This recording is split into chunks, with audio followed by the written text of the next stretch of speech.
Eh bien, bonjour à toutes et à tous. Nous allons commencer la conférence de presse du groupe Lyotte. Deux questions d'actualité.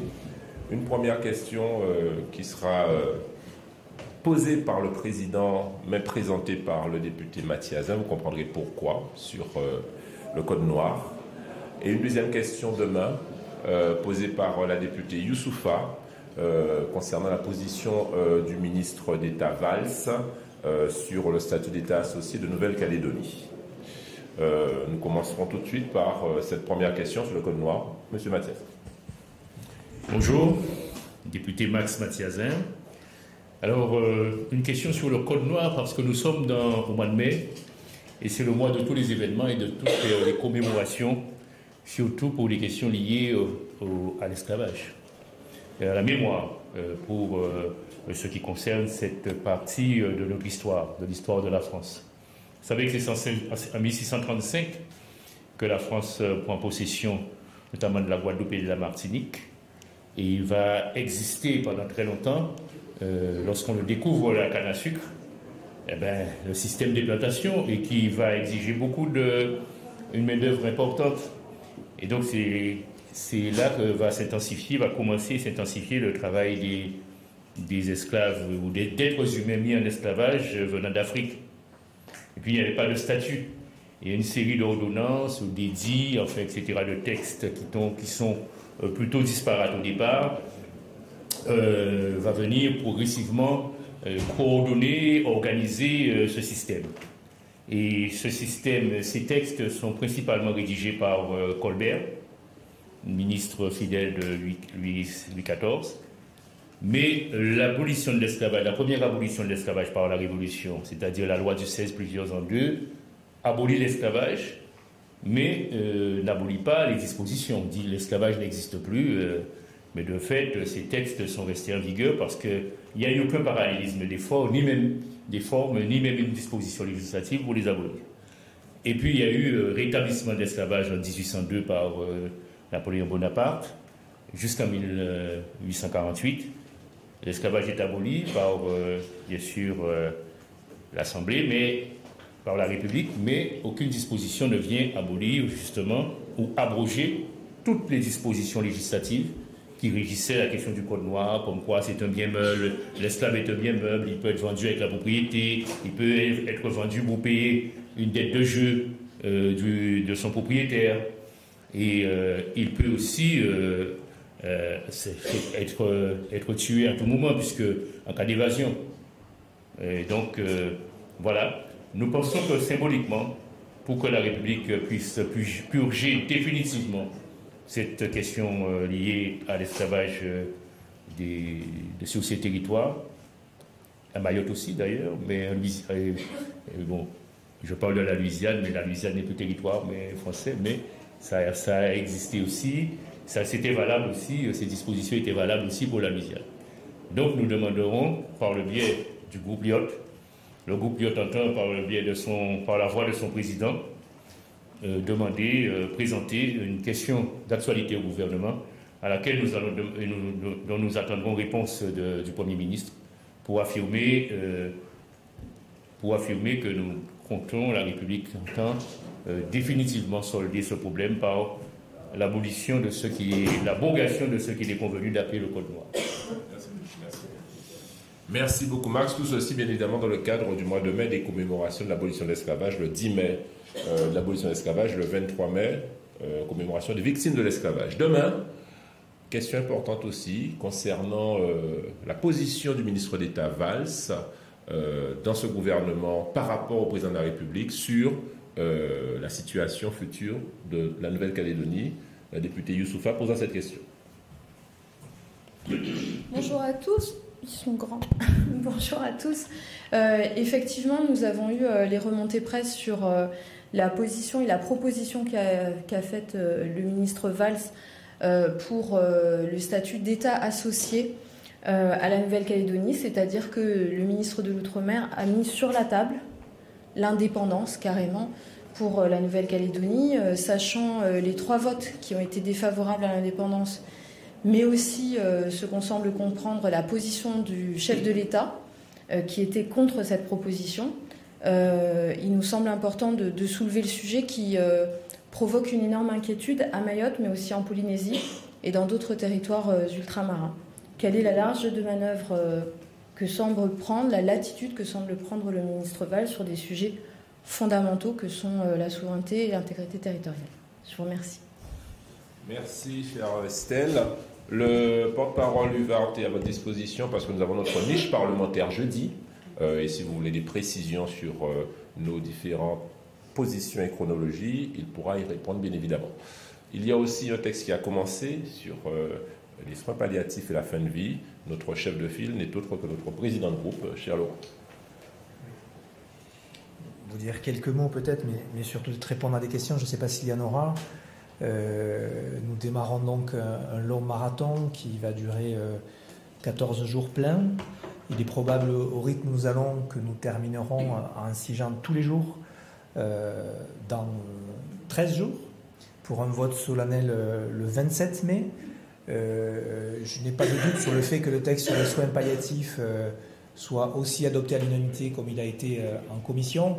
C'est un texte assez consensuel. Je ne connais pas de personnes qui sont contre le fait que nous renforcions, que nous structurions mieux nos soins palliatifs à l'échelle nationale. Le débat sur les soins palliatifs est un petit peu pollué par le texte qui suit, celui de l'aide à mourir. Je regrette que dans les débats hier soir, beaucoup de députés ont pris beaucoup de temps pour parler de l'autre texte, alors qu'à cet instant, nous parlons des soins palliatifs. Le gouvernement, le Premier ministre a fait le choix de séparer les textes. Donc traitons les textes séparément. D'abord les soins palliatifs et ensuite le dispositif d'aide à mourir qui sera regardé plus attentivement parce que l'enjeu est extrêmement fort, c'est l'ouverture d'un nouveau droit. Beaucoup doutent et au sein même de notre groupe, beaucoup veulent en savoir plus avant de se positionner. On sait très bien qu'un amendement, changer une virgule, un mot, peut changer profondément ce texte et ce nouveau droit. Donc très vigilant, ma position sur ce texte, elle est claire et simple depuis le début, c'est celle que je défends auprès de mon groupe. C'est ce texte, cet équilibre extrêmement fragile entre l'ouverture d'un nouveau droit, en ne permettant pas des glissements, donc en ayant des critères assez stricts qui permettent à certaines personnes d'accéder à ce nouveau droit. Mais voilà, le débat va avoir lieu en séance. Nous voterons le 27 et moi je suis plutôt confiant sur le fait que ce texte soit tenu jusqu'au bout et qu'il garde l'équilibre qu'il a en sortant de commission. À ce stade, je suis plutôt optimiste sur le fait que ce texte sera adopté, mais je serai vigilant en séance pour que tous les critères qui sont contenus actuellement dans le texte soient maintenus et qu'on fasse en sorte, par exemple, que sur la question de la collégialité, qui va être un marqueur assez fort dans les jours à venir, qu'une réelle collégialité soit réalisée au moment de la demande et faire en sorte qu'il n'y ait aucune ambiguïté, parce que c'est un débat qui a été très fort en commission sur le fait que la décision sera bien une décision issue d'un travail en collégialité et pas la décision d'un seul homme. Voilà. Mais je peux peut-être répondre à vos questions sur ce sujet. Merci beaucoup, Président Panifous. Maintenant, nous avons 5 minutes pour les questions.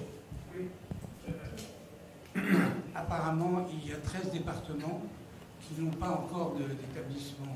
19. 19, mais la ministre a dit qu'il y en avait 6. En cours. Oui. Mais ce que je ne comprends pas, c'est dans combien de temps on aura partout en France, dans chaque département, y compris Outre-mer, des soins palliatifs. Alors, dans tous les territoires, il y a des lits de soins palliatifs. Dans certains territoires, 19, il n'y a pas d'unité de soins palliatifs. Dans combien de temps, c'est le but de la stratégie décennale qui a été mise en place et qui, à ce stade, dans le cadre du projet de loi de financement de la sécurité sociale, les crédits qui ont été annoncés sont des crédits qui ont été votés. Donc l'engagement qui a été pris par le gouvernement de financer les soins palliatifs et donc de créer ces unités, à ce stade est tenu. Mais enfin, il faudra voir à l'échelle de 10 ans. La proposition de loi vient structurer cette stratégie décennale finalement. Maintenant, vous dire à quelle date l'ensemble du territoire national sera couvert par des unités de soins palliatifs, moi, à titre personnel, pas capable de vous le dire. Le plus vite possible, mais bon, pardon. Comment est-ce qu'on ne peut pas prendre un engagement pour dire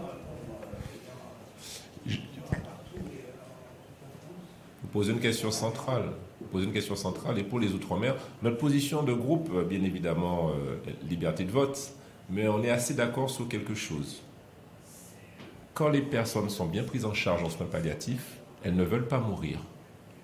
Donc, il faut effectivement mettre l'accent sur cela. Vous avez parlé des Outre-mer, c'est une catastrophe en Outre-mer. Et donc, effectivement, nous sommes très à cheval pour que le plus vite possible, cette progression et qu'il y ait une équité régionale, ce qui n'est pas le cas encore aujourd'hui, le président Panifous vient de le dire, soit effective dès que possible. Et effectivement, pour l'instant, nous n'avons pas encore de réponse satisfaisante à ce sujet-là. Sur le texte mortalité infantile dans la niche, est-ce que je crois que le moratoire sur la fermeture des petites maternités a été transformé en rapport? Est-ce que vous avez bon espoir de pouvoir le rétablir durant l'examen en séance? Oui, c'est très juste. Alors, le texte a été adopté en commission, mais la mesure principale qui est d'instaurer un moratoire pour ne plus fermer les 23 petites maternités que nous avons sur le territoire national, fermeture qui se fait sur la base d'un critère du nombre de naissances, qui créerait un risque en dessous de 300 par an, sauf que parmi ces maternités, certaines sont très loin d'une autre solution et que la fermeture de cette petite maternité provoquerait une situation encore moins sécurisante pour les parturients et pour les enfants. Oui, on va essayer en séance de réintégrer le texte tel qu'il a été présenté en commission. Il y a des négociations actuellement avec les députés qui ne nous ont pas forcément soutenus ou qui ont réussi à modifier cet article, mais c'est une proposition de loi et je vous remercie de poser la question qui est extrêmement importante. C'est la question de la mortalité infantile, c'est la question de la présence des petites maternités dans nos territoires isolés. Alors vous avez peut-être des endroits où il y a plusieurs petites maternités dans un périmètre assez restreint. La question de la fusion, de la fermeture d'une est une question. Vous avez des territoires où, je parle en connaissance de cause, en Ariège, chez moi, dans le Couserans, où vous avez une maternité qui est extrêmement loin de l'hôpital pivot, et vous fermez cette maternité. Alors vous pouvez considérer que cette maternité n'a pas les 300 accouchements, mais si vous fermez cette maternité, vous amenez les mères et les enfants très loin, très très loin la prochaine, et c'est évidemment moins sécurisant.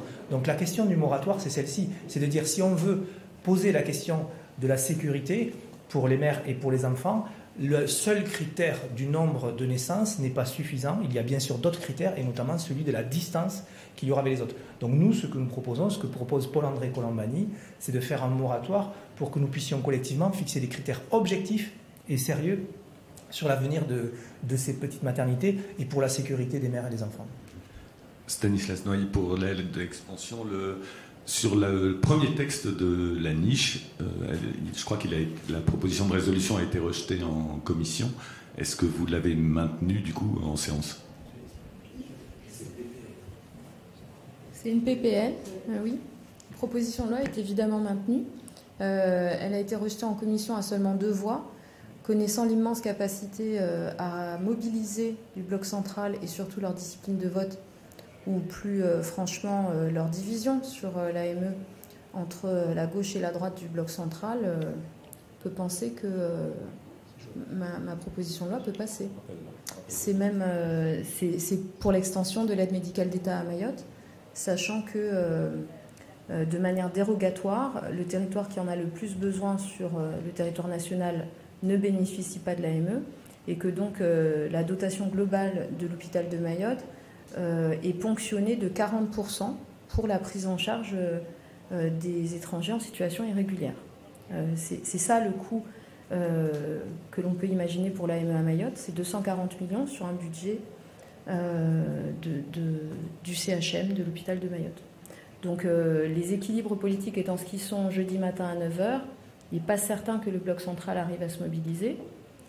C'est même plutôt une certitude inverse. Et en plus, ils sont au sein du bloc central pas tous d'accord. On connaît les tendances gauche-droite. Et donc là-dessus, effectivement, il y a une forte inquiétude du gouvernement qui nous amène à avoir des discussions intenses qui permettront d'augmenter l'accès aux droits des assurés sociaux mahorais, puisque l'absence d'AME provoque une éviction pour les assurés sociaux mahorais. Mais on doit vider la salle. Une dernière question rapide sur l'intervention de ce soir d'Emmanuel Macron. Qu'est-ce que vous en attendez et est-ce que vous réclamez, à l'instar de groupes de gauche, un référendum sur les retraites? Vous connaissez la position historique du groupe Lyotte sur les retraites. Oui, justement, donc est-ce que vous demandez un référendum sur les retraites? Nous considérons qu'aujourd'hui, le simulacre de conclave n'est pas sérieux parce qu'on sait déjà que MEDEF va dire non et qu'on ne va pas aboutir. Donc ça, c'était, je dirais, induire le peuple français dans une impasse. C'est un sujet important, les retraites. Et nous voulons des référendums sur des sujets signifiants et engageants. Et pourquoi pas sur ça? Nous n'en avons pas débattu, mais ma position personnelle est celle-ci. Oui, pourquoi pas. Merci.